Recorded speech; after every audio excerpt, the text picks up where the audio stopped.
a title charge, isn't it? It's a title charge. Look at Ben's face when I said that. Ben's already ready to go to bed now. No, This was we're not even a minute in. I was waiting for Ben's face when I do the opening line of second half. We're going for a title charge, like that Man United potato. Can't remember his name. Shout out. What was his name? What was the guy's name? Oh, the lad who said give it Giggsy till end of the season. That boy. Yeah. Oh, was it? Oh, what's it? Yeah, I can't remember his boy's name. Shout out to him. Andy Tate, you're on about, aren't you? Andy Tate. Big up Andy Tate. Shout out Andy Tate. Listen, guys, welcome back, everyone. Thank you very much for joining us on a Tuesday evening. Red Room is back. Red Room is talking about... I'm back. I know Red Room's always been back. It didn't go away.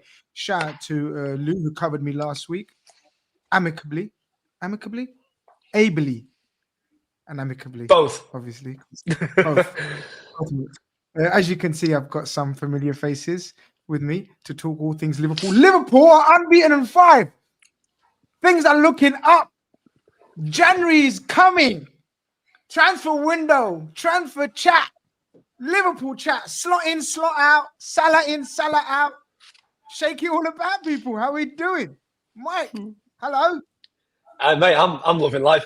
I probably am just here to be the antithesis of Ben more than anything, but I'm happy, man. Listen, I'm happy. I'm optimistic as always. I think the Brighton game has hopefully given a fair amount of us good direction to go in. So I'm in a good position. And also, while I'm on, Mo, thank you again. He sorted me out, and very grateful for Mo. He was able to get me in. I was able to watch the game. So big love to you, mate.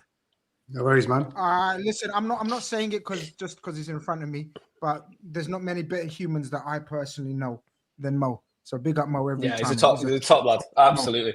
I mean, copies everyone's team lineups on here, but apart from that, he's an absolute legend. But absolutely bamboozles himself in team lineups and formation. But you won't get a nicer bloke. Absolute legend. But Mo, we're gonna get onto your formations and lineups later on. But how are we feeling, man? How's it going?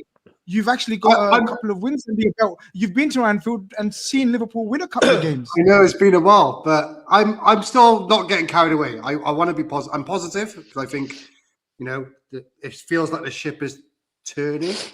Is it going to go forward? Only time will tell. So I'm still keeping a level head about it. But yeah, 5 unbeaten. Stats don't lie. Let's keep it going. Let's keep it going, Ben. That's all we can do. Take each day as it comes. I'm sorry, we're sounding like a fucking manager in a press conference here, but that's the way it is. You've got to take each day as it comes. Deal with any injury situations we have. Dealing with the Mo Salah situation as it is. It's literally a week by week drama serial at Liverpool at the moment. It seems, isn't it? It is. We just take it how it is, mate. It's been, let's be honest, 2025 aside from the league title win. It's been a tough year for Liverpool. A very, very tough year. Feel like we're cursed, but baby steps. I don't think we're anywhere near out of the woods yet, mate. But look, we're not losing, so we can finally enjoy ourselves a little bit. It's Christmas, lads, so we've all got to cheer up, haven't we? Martin says we'll beat Spurs on Saturday. They're too open at the back, and Franks is in trouble for his job. We'll discuss that, and we'll discuss everything else that's involved. If there's anything that you guys want us to discuss, throw it in the chat, and we will try our best to discuss it. Big up Uncle Grizz always and the panel. You'll never walk alone. Big up Horam, my dear nephew. I have to call you nephew because you've called me uncle. You might be 36 for all I know, but it is what it is, lad. Old lad. Mike, Brighton at home is always a tricky fixture for us in years gone by, seasons gone by. They're one of those teams that are not afraid of playing their game regardless of where they play, who they play. That usually means an entertaining game. Was you entertained? Was it one of those games where it kind of made us come out of our shell? Like, basically what I'm trying to say is very much opposite of the Sunderland home game, I feel. Yeah, no, I'd agree to an extent. I think the forced sub of Joe Gomez actually benefited us in the game state at the time. So me and Mo were saying this because when we took the lead, it came from pressing from the start, took the lead, great finish back at TK, and then we dropped into this mid block. And everyone was thinking the same thing at the time. Why have we suddenly dropped? Why have we suddenly sat behind the ball? Because we were on the front foot. And we kept looking out to Joe Gomez as the outlet. Joe Gomez did very well several times in bringing the ball down. We get it out to him, and he did very well to start pretty much every attack we had while he was on the pitch. However, once he came off and Salah came on, we seemed to have a lot more impetus in our actual attacking moves, and we also seem to have better control of the ball. Now, I don't know whether that's just because of his positioning or other positionings on the pitch. For example, Jones dropped deep to pick the ball up and help Van Dijk when we were coming out from the back. So I don't know whether that was the case as well. But overall, I just thought the setup was much more positive. I loved seeing Kirkes high and wide. I loved seeing the positions Jones, Wirtz, Szoboszlai were all picking up. I was a lot more optimistic from that game than I have been in others. It felt like we have progressed the ideas that were implemented in the Inter game, and it felt like they were progressed in nowhere near perfected, but they'd been progressed in the Brighton game. And we have a week on the training pitch now to progress it further in preparation for the Spurs game, who play similarly to how Brighton play in terms of they try to play from the back, they try to play through the middle, and they're very dependent on one side of the pitch for the creativity. So there's a lot of similarities to be drawn between Brighton and Spurs and how they'll approach the game. So we just need to make sure that we're able to play a similar game, at least for the 60, 70 minutes. I thought we did very well. Oh, you're on mute there, son. Yeah. Grizz, you're muted. Grizz, you're muted. Hello. Bit rusty. Now you're good. Go on. It's been a couple of weeks, bit rusty. Sorry, lads. Mo, I was calling you a prick and all sorts while I was on mute. You didn't hear that bit, so I'll move it on now swiftly. I'm joking. Mike made some good points there. I wanted to ask you, and I didn't get a chance to speak to Mike about it, but it's too late now, Mike. You've had your part. You've had your fun. Mo, did you agree with the lineup of Klopp? Because there was a few eyebrows. Right, slot. Got to get used to it. Yes, it's Ben in it. He's been saying slot out for the last 6 weeks. So it's in my mind. He's gone. Do you know what I mean? That's why I mentioned Klopp again. Sorry, Slot is the man in charge still. Did you? What did you think about the lineup? Gomez comes in at right back, and then obviously the Salah debate, and then ends up he's being on the subs bench. Isak, Wirtz starting. The rest of the team pretty much picked itself. Would you say?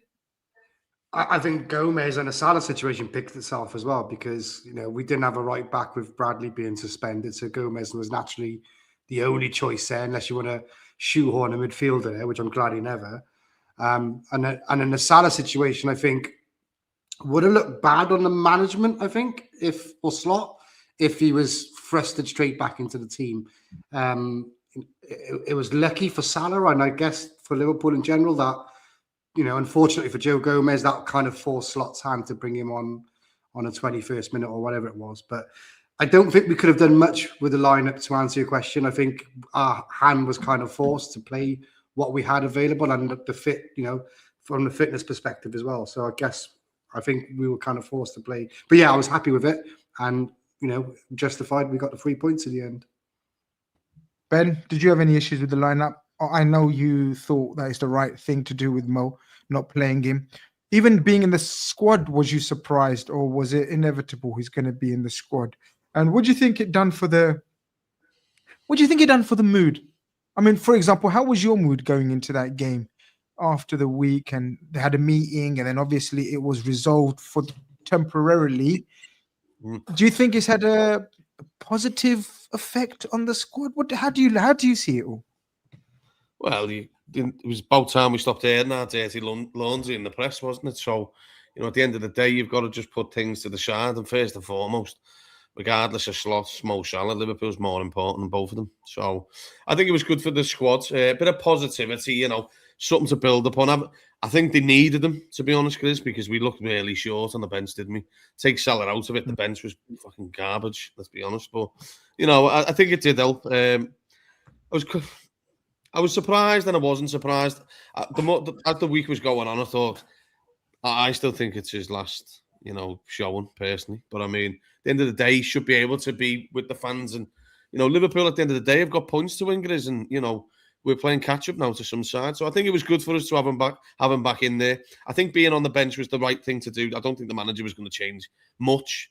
But I mean, no one really knows what apologies were said or whatever. But at the end of the day, sometimes you just have to shake hands. Let's try and win the game. We'll deal with it later on. Yeah, before we get into the game and everything, I want to get the others' opinion on this as well, because I know this fan base is split, and probably the opinions on the Red Room are split. I think they are. We speak on a daily basis in the WhatsApp group, and I know we will have our own opinions and on versions of events and what we think. For example, polar opposite, I think, but I'm going to hear it from Mike, is Mike, you probably think that it's not the last hurrah of Mo. What did you make of the week, and how do you see things panning out?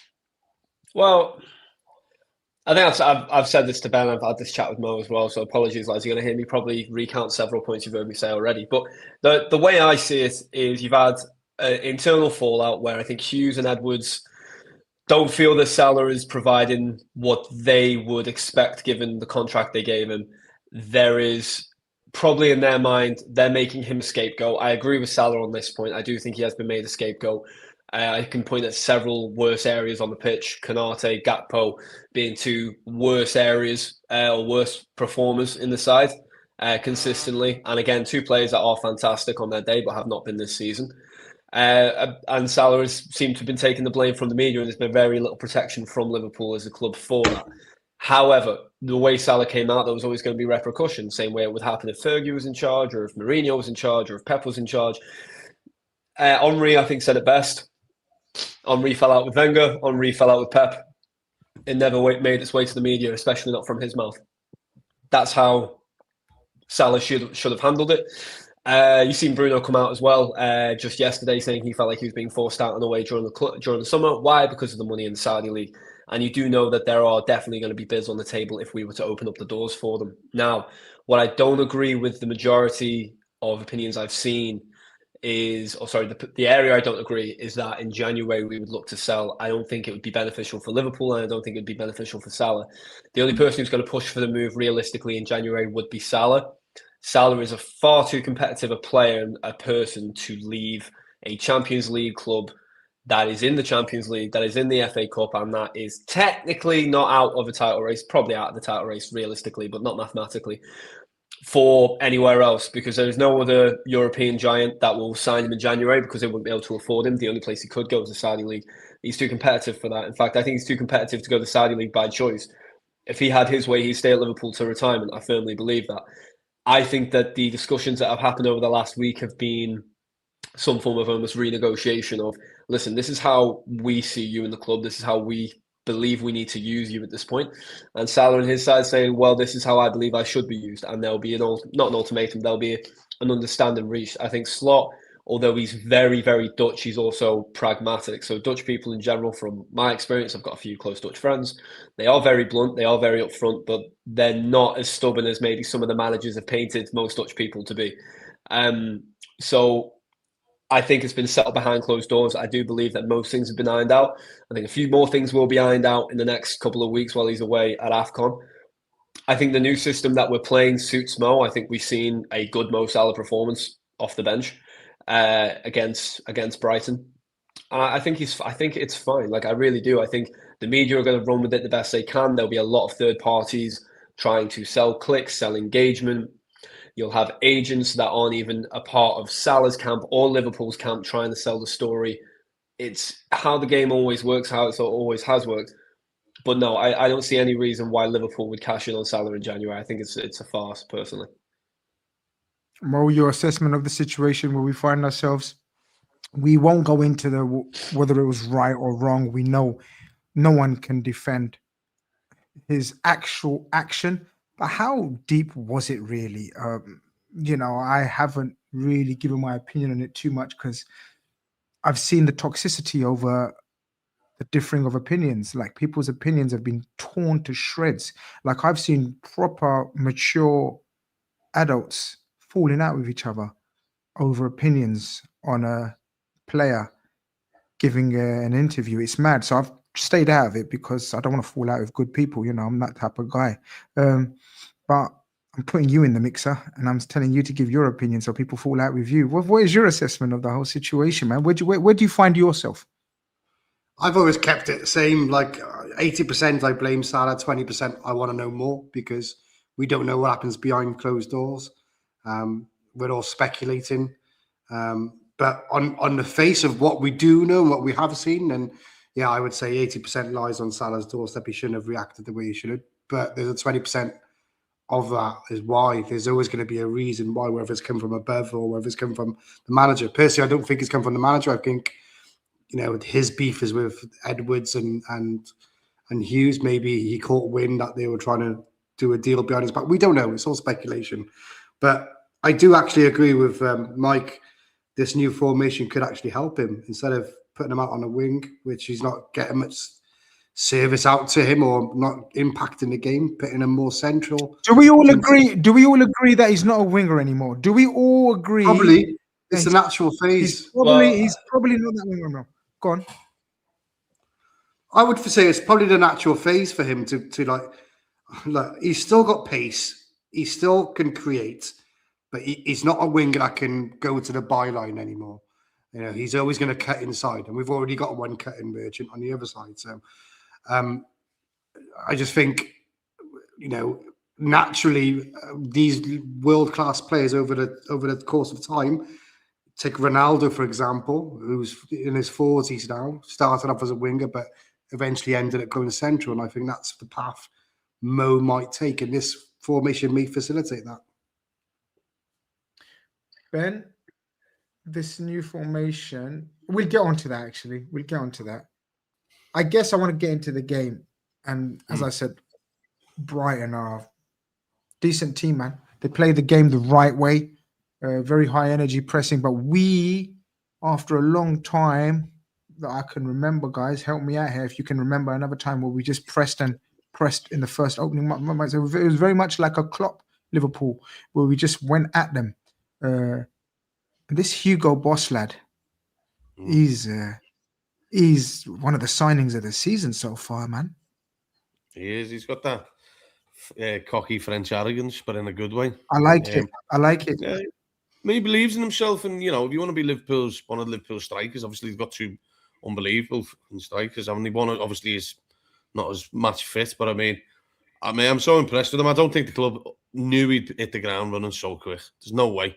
There's not a chance, you know what I mean? And he's took it with both hands, mate, and fair play to him. That first finish, mate, what a finish that is. Little flick, bang, like an Henry type, wasn't it? But I just think he's got so much in the locker, mate. He's silky. I'll be honest, Grizz, I don't think he's a natural number 9. I think he floats a bit. He's like a hybrid of the left side and a number 9. You don't have to restrict him down the middle. He's too good with his feet to be just down the middle. Do you know what I mean? If you look where he is, Grizz, he's winning the ball back in our own half at times. Do you know what I mean? So I think he likes to go and get involved a bit more. I don't think he likes to just stay up there. And that's the manager said that, hasn't he? You know what I mean? He said he's not just a number 9. He's got more to his game than that. And I think I think it massively benefits Liverpool. Do you know what I mean? Then if you're saying that, Ben, then I think you're suggesting he's probably the perfect foil for Isak. When Isak gets up to speed, we can definitely see them. Maybe we can definitely see the plan then, because they are different. I know people are saying they're the same. They're not the same. I agree with you, everything that you've said. Isak is a cold-blooded killer and plays on the last line, makes most of his runs between the line. I think running for him. You know what I mean? But why not? He's got the youth. He's got, the athleticism. It'd be interesting to see who's quicker out of the two, because I know Isak hasn't really showed it, but he is quick. I think he's just playing. I think Newcastle have just ruined him this season. Do you know what I mean? It might just be next year where it just starts banging for him, or later in the season. But until then, lad, do you know one thing I'm getting really pissed off about with some of our fans? I see it on my channel in the comments. It's like, oh, he's shit, that Isak. Why have we bought him? Why are we getting so irate about it? Just give him time. Do you know what I mean? We've spent money on one of the best strikers in Europe, whilst this young lad's dominating at the minute. Remember, Chris, during the tenure with Jurgen, Salah and Mane weren't always on it together. When one was shit, the other one performed, and vice versa. So, Ben, what does it matter? Ben, could I ask you a question? Could I ask you a question on that? You talk about giving Isak time. Can you, in short, tell me why it's important to give the player time? Well, because we've put a big outlay on it and we know the quality that he's got. He also, I've been watching the James Maddison YouTube channel, and because he's just put another video out with regards to his ACL. He talks massively about if you're playing catch up, match fitness is so hard to get back. So, and I think that's the problem that Isak's got. The summer has destroyed his progression. And obviously he had an injury. He's obviously not got the treatments he needed. There's no excuses. I think he should do a bit more. But ultimately, we know the player that is. Until then, let's just enjoy this Ekatike situation. He's the main fella up front at the minute. So, yeah, and mate, before you know it, it's going to take one little click for Isak, and we're going to go, fuck me, look at the two of these. You know, do you know what it I is, think that's guys? absolutely spot on. No, it's right. And, if we look at partnerships of the past, and I guess we can put Mane and Salah as a partnership, but we can put Henry and Bergkamp, or York and Cole, Sheringham and Cole for that matter. There's always been partnerships where, like Ben says, it doesn't have to be both performing at the same time. As long as one of them is performing and they're functioning. And look, Isak, we know the situation. It's mad frustrating because of the fee. If it was 30, 40 million pound, then I don't think the frustration would be as much. But because we spent X amount on him, and then we're seeing the deficiencies in central defense, probably, we're thinking we could have spent that money elsewhere and just gone with Ekatike. So I get the frustration, but guys, and I'm not addressing you guys, I'm addressing guys and girls who are watching the show or listening to the show. Isak and Ekatike will be some partnership. I'm so certain of it. It's unbelievable. They will be lethal, and we will be very happy very soon. But it's a patience game, and I think at the moment we're struggling to see the vision. Some are, but I've got no issues. I think no one has fine. patience. That's the problem. No one has patience at all in football. They expect Isak just to perform instantly. Doesn't happen. We know that. You've seen a lot of games. Sometimes they just take. And do you know what I think with Isak is? One of the lads said to me today, he's looking a bit timid. I think he's just calming the situation down. That summer put some heat on him, mate. People are thinking he's like the villain of the Premier League. Mate, before we know it, like Gerrard said the other day, it'll just click for him. So let's enjoy it. 100%. Big up Indian Scouts in the building. He says, big up Grizz on the panel. Hit the likes. He's not wrong. Joe's in the building. Good evening, Grizz. Long time. Good evening, Joe. He says, need a call-in Khan one of these days. Everything's coming back, my brother. Call-in Khan's coming back. Red Fellas is coming back. That's all I'm going to say. It's coming back. Forever Reds TV says, would Hugo be performing the same if he didn't have Isak competition, Mike? Yeah. Is it a healthy? It's healthy competition. It's healthy competition, well? But I think Hugo, and you've gone back to his character before, Hugo's character and his way reminds me a lot of Daniel Sturridge in the sense that I think he's a striker who he performs to perform. He doesn't perform to compete. So Sturridge, for me, didn't matter where he was, whether it was Bolton, Chelsea, Liverpool, City. When he played, he performed. He's technical, he's brilliant. But when he was on the pitch, he wasn't trying to outdo anybody else. He was trying to do the best for himself. It's one of the things I loved about Daniel Sturridge. I see the same thing in Hugo Ekatike. When he's on the pitch, he's not trying to outdo somebody. He's not trying to prove points. I think he's doing it for himself in the best way. And I mean that as a compliment. He's a delight to watch. And I think like there are players that do well when they feel in competition with each other. Salah and Mane were a great example of that. They pushed each other. Robbo and Trent to an extent. When the way they pushed each other. Drogba and whoever he played with was always a good example. So that works in a sense. But I think when you have a player. Berbatov is another good example of a player like this, where when they're on the pitch, I don't think they're competing. I don't think they're trying to outdo. I don't think they're trying to prove a point. I think they're just so naturally gifted that they want to perform. They want to show what they're made of to show themselves. That's what it is. I put him in that same bracket as Berbatov, as Sturridge, and I think Isak or not, Ekatike would be performing the same way as he is right now. Yeah, good examples there. I'd like to throw in Bobby Firmino as well. For us, Bobby Firmino. Yeah, absolutely. Yeah, he's another one. You enjoy watching them, and you can tell that they they play to enjoy the game. They play to perform in that way, you know. And I think that's a beautiful aspect of footballers that you don't have in many footballers. Ryan Cherky is another example of a player like this. They aren't playing to compete. They're playing because they're entertainers at their heart. Coutinho, another example. And when you have it, it's common to see it in a creative midfielder. It's not too common to see it in a forward. So when you have a Berbatov, when you have a Sturridge, I think they're a delight. They're my favourite kind of forward. So yeah, that's why he's a fan favourite for me, Hugo Ekitike. So yeah, I think he'd be performing regardless. Comey, you absolutely legend. You actually read my mind, because I was about to say, guys, do you randomly just sit there sometimes and miss Bobby Firmino? Because I do. I'm a grown-ass man. Right? And I sometimes sit there and I think, oh, I miss Bobby. And a smile or a sad face appears depending on what mood I'm in and what Liverpool are doing. So, for example, these current set of events, I just wish Bobby Firmino was there doing that meme. Do you remember when Sadio and Mo had that issue and he done that, Bobby's just a delight. What a man, what a bloke, what a beautiful team we had. Like, in terms of set of lads, they're so amazing, that team. Gosh, I missed them. Anyway, Mo, back to the game. 1-0. As you guys said at the game, you was at the game, and as you guys noticed, we kind of dropped deep. I think sometimes you got to give credit to the opposition. As I said, I really rate this manager and I really rate this Brighton team. Pushed us back a little bit. Still issues with our defense, or has Joe Gomez? I mean, Joe, the 20 minutes that he was on the pitch, did we look vulnerable still? Was it more the midfield, or what was it for you? Because they still created a couple of chances. Yeah, I think more of the understanding between the midfield and the defense, because it's a new formation. I think they're still learning it and learning each other's position and role in that formation.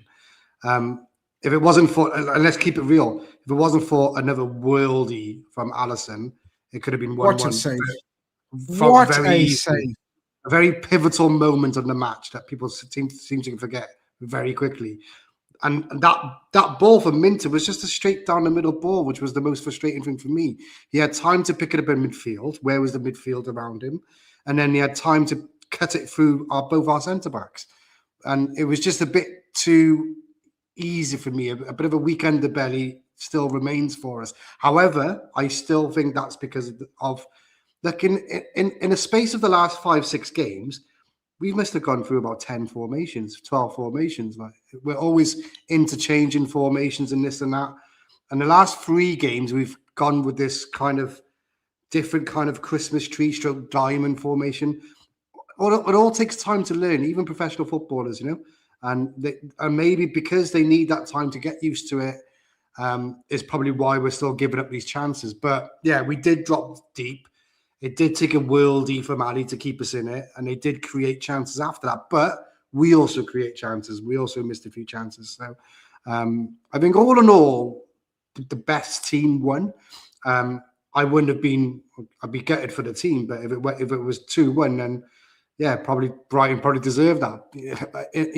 On another day they could have even got away with a Desmond 2-2. But look, we got the win, and I was fortunate for that. But I still think we can't get carried away. I think there's going to be bigger tests coming, especially this Saturday. I know they're not in good form.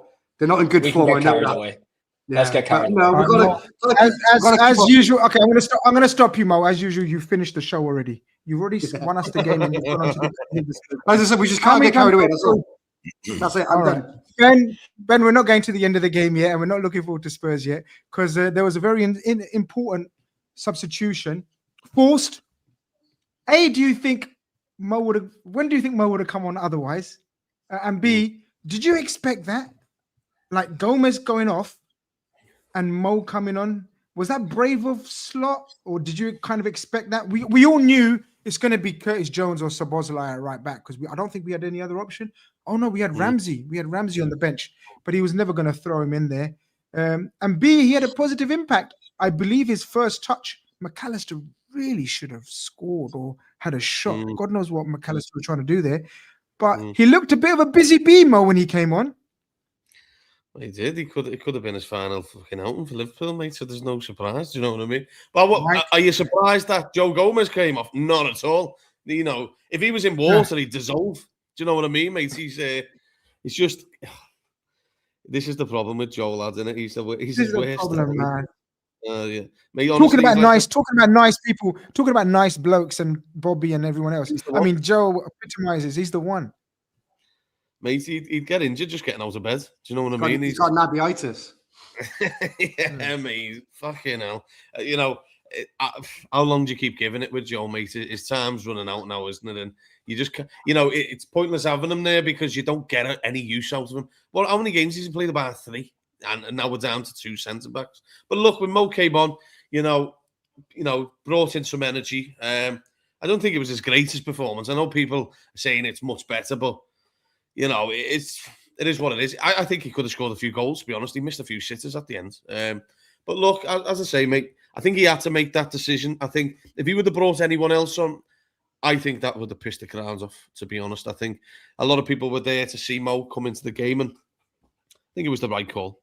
It was the right call, and fair play to him. He did that. Got an assist as well, didn't he, for the header? So, yeah, look, overall, decent, but it doesn't look like the Mo Salah of old, does it? Let's be honest about it.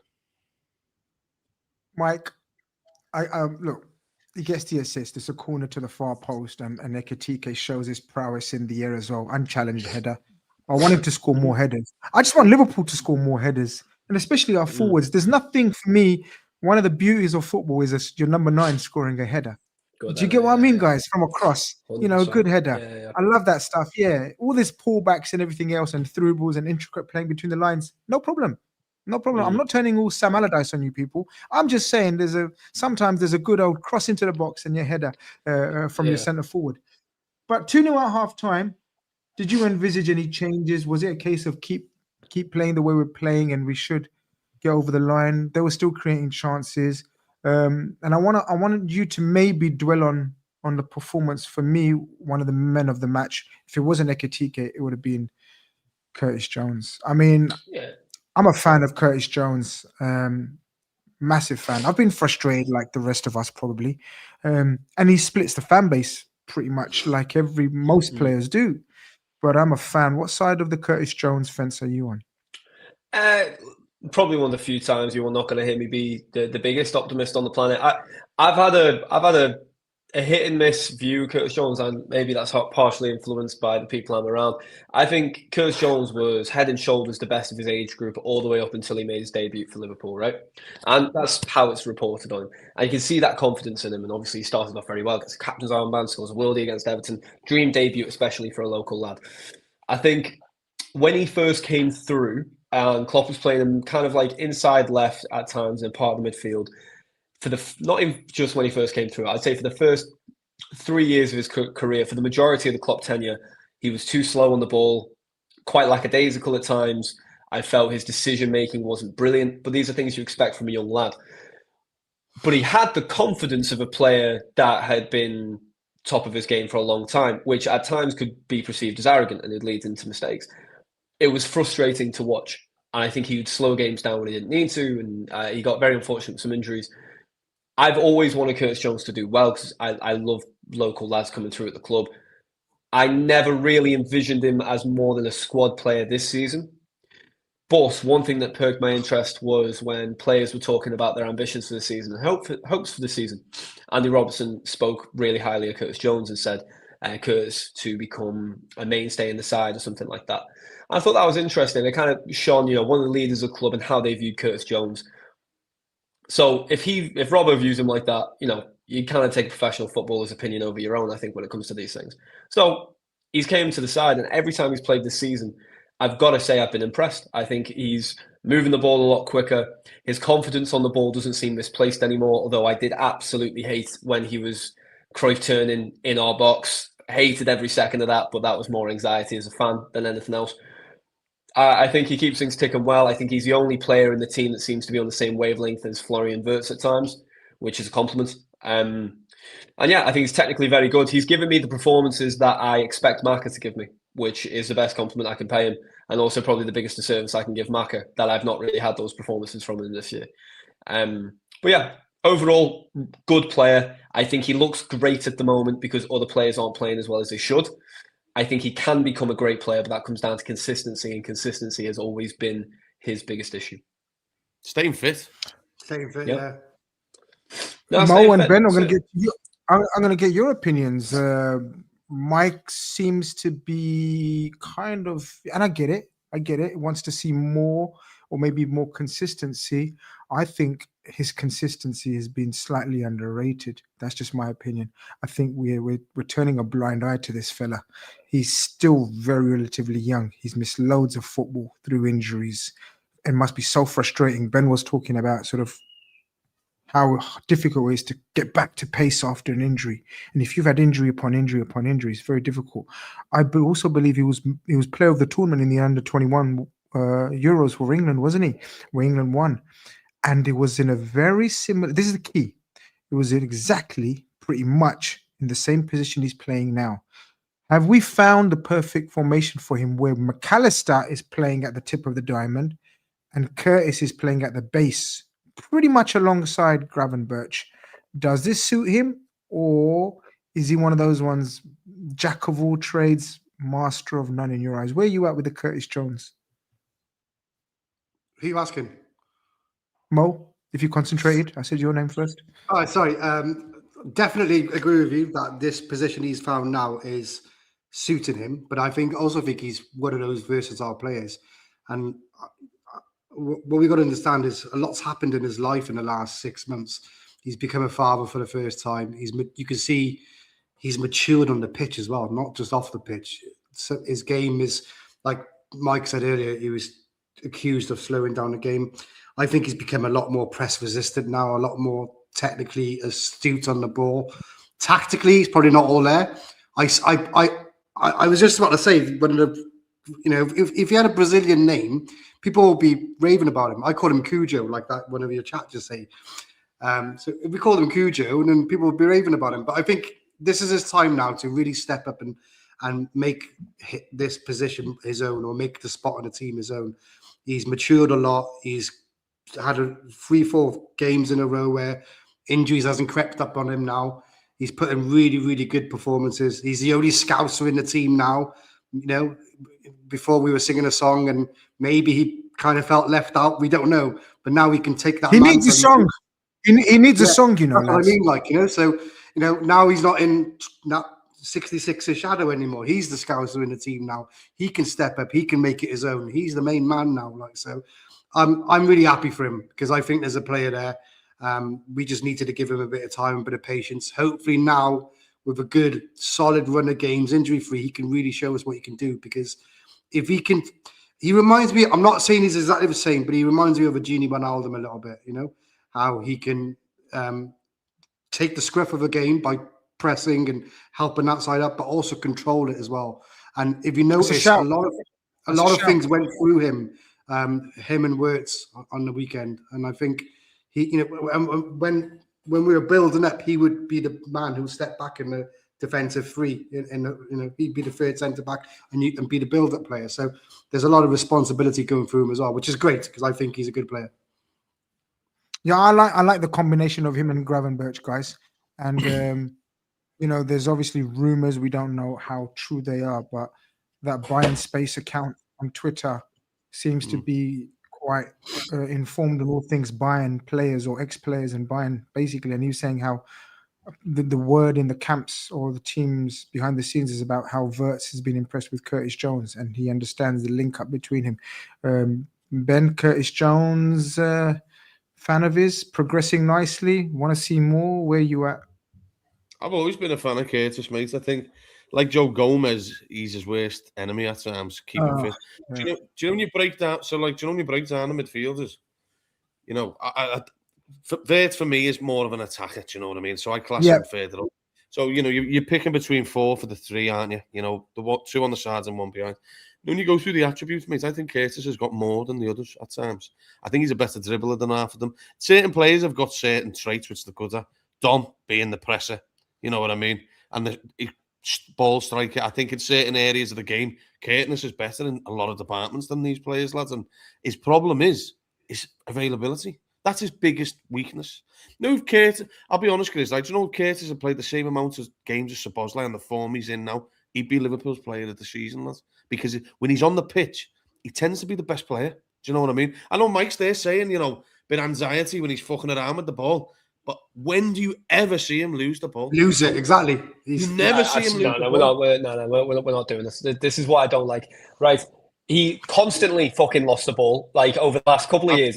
This year, absolutely, I agree. Nah, it's a load of bollocks to pretend not, because it's far too short-minded. It's like saying Mac's always shit, or we're not doing short-term memory. We're not doing short-term memory. The holding onto the ball, I think, is a bit of a myth as well. He can hold onto the ball because he's probably one of the most confident players. So if Liverpool didn't have Curtis Jones this year going deeper to get the ball, Liverpool would be stuck in the fucking mud in their own box half the time. So I think going forward, him and Szoboszlai are the ones that are going to bring Wirtz to life. And I think Mac is the one that has to drop out going forward, Chris. And I think the pace of the way the league's gone, you can't have passengers who are slow. Do you know what I mean? Curtis at the minute is driving this team forward with Szoboszlai. Take one of them out of the teams, we're going to have problems. And let's see what happens with, obviously, Dom going into the weekend, Chris. But I think Curtis has been massive for Liverpool this season. And for me, people can go on about Szoboszlai being captain material. If fucking Jones can keep fit, he's captain material as well, after Virgil. Look, the Curtis Jones debate, and I get where Mike's coming from as well. So I'm going to try to play sort of devil's advocate and try to make sense of, yeah, he did. His decision-making was always being questionable at the least. And yeah, he did sometimes lose the ball in areas that he shouldn't have. But me personally, I put it down to the different positions he's played, Mike. You got to remember, this guy has never held down. He started off as a left-sided forward in a 3 for the kids team, the youth team. Then he was a number 10 for quite a few seasons during the young days, whatever. And then it wasn't until Klopp got hold. Yeah. He was a left winger first, and then he played as a 10. So he's got these. And you got to remember, when you start off in those positions, you're asked to take on players. It's your natural instinct. And that's what tended to happen when he was reverted or converted into this new role by Klopp initially. I think he's learning on job, though. And I agree. In the past, we can talk about him losing the ball in dangerous areas, but I think his confidence levels are such. You got to remember, and by no means am I comparing him to Zidane. But the area Zidane sometimes plays in, because he knows, I can do this, and you're still not going to be able to get the ball off me, and I'm going to turn a defensive situation into a progressive attack. Of course, Curtis Jones is not that level, but Curtis Jones has got that confidence in his game that he can turn out of a tricky, sticky situation and build up an attack. He's going to get caught sometimes. He's going to get in trouble sometimes. I agree. And I think the reality is, listen, if Kurt didn't play for Liverpool and you watch his highlights, he's a 60, 70, 80 million pound midfielder. 100%. All right. But I want to temper expectation, because he's very rarely gone more than 6 games without picking up an injury if he's playing back-to-back. Absolutely. He's got a bad game in his lot. I just want to see the consistency. If I see it for another month, if I see this come the end of Jan, he's still hitting it, unreal. I'm on board with Ben on that. It's probably one of the few players you're going to see me temper expectation with, but I want the lad to do well, so I don't want to start setting the heights too high. One thing over all the other midfielders and many players in the team, there's no player in that team who wants it more than him as well. I agree with that. Hands down, yeah. I was going to say, guys, that speech or that monologue or that, not monologue, interview that he done, talking about we're in the shit and we need to pull it out. That could have gone to shit for him. He could have been looked to make like a right idiot if he didn't perform in the following 3 games. He actually stepped up and performed. He's backed it up. He's backed it up. Actions speak louder than words, and he's gone into the pitch and thought, boy to man, like. That's it. And I think, and I truly think that he's become one of the leaders of this team going forward. I've got high aspirations. He's captain material, mate. He can stay fit because he's everything you want, isn't he? And since fucked up, so unlucky. Well, Ben, I want end product though. If you want captain material, I want more end product, like, because he is fantastic to watch. We were going to give it to a fucking right back. But yeah, then product. You know what I mean? Yeah, well, then product usually putting the ball in the back of the net. Do you know what I mean? Curtis, Szoboszlai, he hasn't got fucking end product either, has he? But he has. He's got, what is it, 10, 11, 12 G8 this season? Yeah, but he has got end product this year. Game, lad. You know, let's. I know. I'm hearing you, Ben. I am hearing you. I'm only teasing you. I am hearing you on that. Yeah. Look, if Scouser can stay fit, he's someone to consider, isn't he? 100%. We got a super chat. We got a super chat on Curtis Jones. Banter is fine, he says, and banter is fine. Absolutely. No surprise, our build-up looks better. No surprise, Kirkes looks better. No surprise, our what does that stand for? Left-hand side looks better. It looks competent. It's due to Jones. Tactically, he's there. LOL. No surprise we progress through the lines more. He does. He's what you call I don't even know the modern tactical name. You guys will know more than me because social media, but to me, he looks like a connector. Basic. I'm not going to think of a new word for him or in a foreign language, but he looks like a connector. Do you know what I mean, guys? Everywhere he goes on the pitch, he's connecting the dots. He's connecting the dots everywhere he goes on the pitch. And I love that about him. Every team needs that kind of player. And his decision-making and his timing of the pass, yeah, I agree. It's got to get better. It's got to get consistent, and it will. But yeah, look, I thought he was very, very impressive. Is there any shouts that you'd like to give, Mo, in terms of, we've spoken about Ekitike. Is there anyone else that you think is worthy of a mention performance-wise? From the weekend? Mm-hmm. No, from the game. From the game, Mo. From the game. Yeah, from the game last weekend. I think we covered it all. I think, again, I thought Flo was good until he got taken off. Yeah. I thought, and we say it every stream, it's only a matter of time. But you can see it in this formation. He's the key. He's going to unlock a lot of doors and provide a lot of food for Isaac and Ekitike. So I just can't wait for the all to click for him, and hopefully that's coming. But yeah, I'm always going to shout out Flo. I think, like the chat just said, you got to give Ibu some credit. He stayed focused. He didn't have an empty head moment. So look, we got away with a solid win against a high flying Brighton who do create chances, and we managed to weather those chances. Great save by Ali, amazing save, and it put us on the way for 3 points. So yeah, more of the same, please. Our very own Beyond the Cop, Lou says he isn't world class, but he gives solid 7 out of 10s at the moment and deserves respect from other fans. Yeah, look, I'm not bothered about other fans. I sometimes bother about our fans not giving him the respect he deserves, but yeah, opposition fans, they can go and do whatever, say whatever they want. But that save, talking about saves, guys, that Ali save from Mitoma, so good. I didn't even realize that he saved it. That's how quick it happened.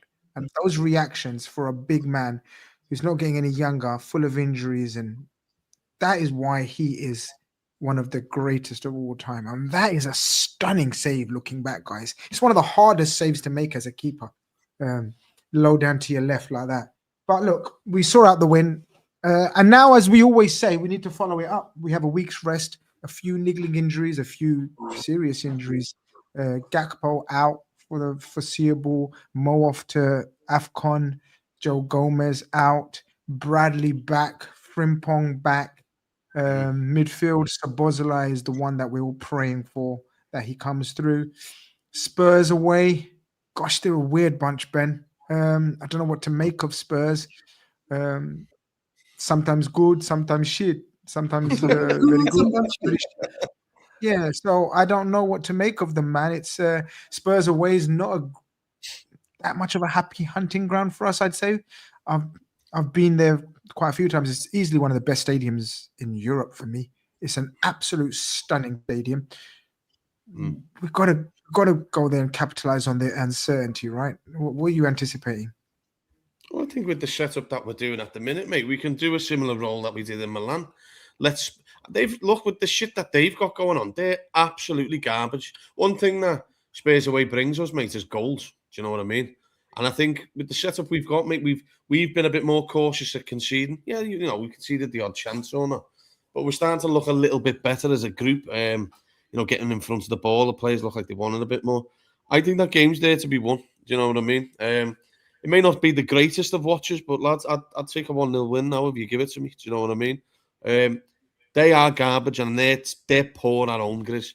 And I think all pressure is on them, to be honest. I think Thomas Frank is under the cosh. Big style. And I think Arnie Slot can go there and just say to the lads, let them come at us and let's see what happens. We could pick them off, lads. I think the space will be there for us.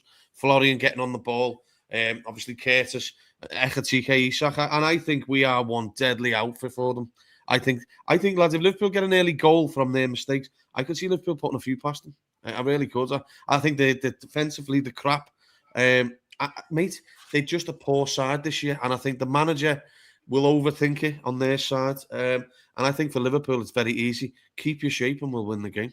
No giving away stupid shit. And I fancy us. I think we're a better away side at the minute, the way we're setting up at this Diamond, and I think it'll cause Spurs big problems. Ben says, keep the formation structure intact. Mike, there's going to have to be some changes, enforced changes. How do you envisage a lineup of Liverpool? It's a tough one. Listen, it's a tough one. We were talking today on the podcast about it. Listen, you know Chiesa is not going to start. You know Rio Engamo is not going to start. So you imagine a week of training for Isak. He was looked after, kind of sheltered on the weekend, I imagine, so he could start in the Spurs game. So then you go in Ekitike, Isak as your front two, Wirtz in behind. Your midfield three is going to have to pick itself. That's Mac Jones, Gravenberch. Kirkers is your left back. Bradley's back. He's your right back. Konate, Van Dijk are your centre backs. And Ali's your keeper. The only issue that gives you is there's not really too much off the bench that can come and make an impact. So it is down to starting strong. I've said before, my mother's a Spurs fan, so I've had to endure a fair few Tottenham games, and including while I've been home. So on the Sunday, I was sat there on my laptop. I had Sunderland, Newcastle. On the TV, there was Tottenham, Nottingham Forest, and it was fucking dire. It was a dire game to watch. Now, the way that Nottingham Forest got 2 of their 3 goals was just pressing. Vicario can't play out from the back. They don't seem comfortable on the ball. Gray, who's a good lad, is lacking confidence at the moment. Going forward, Colin, Magnani, Richarlison are both very poor. I think Colo's struggling to adapt to the league. Richarlison is Richarlison, with greatest respect to him. I think he's an okay striker. I just don't think he's what Tottenham need.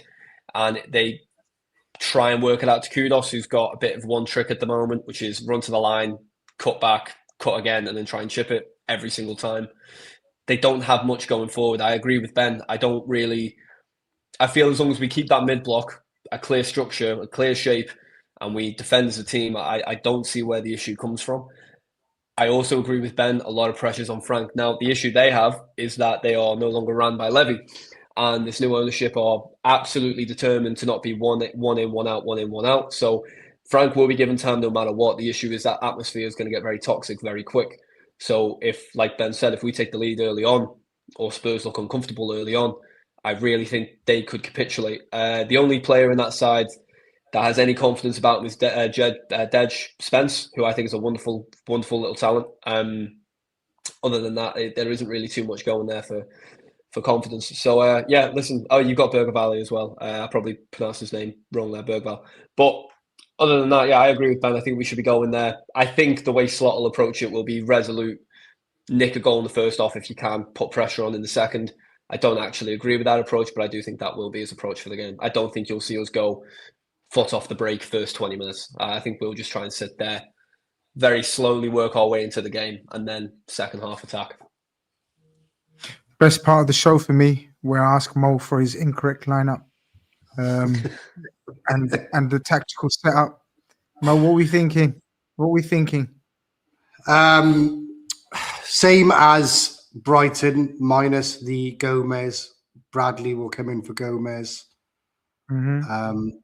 What's his? I don't know what the deal is with Dom. Is he definitely out? Just a waiting game. Just a waiting game. But the website says till January, so take that as you will. Does anyone know what's happened? What he did, or ankle by the looks of it. Ankle ligament, wasn't it? Okay, let's just say Dom's out. I don't think it's anything serious, but I think it's definitely ruled him out of the weekend. Yeah. My assumption would be that just the weekend he misses. I think it's a 2-week job, personally.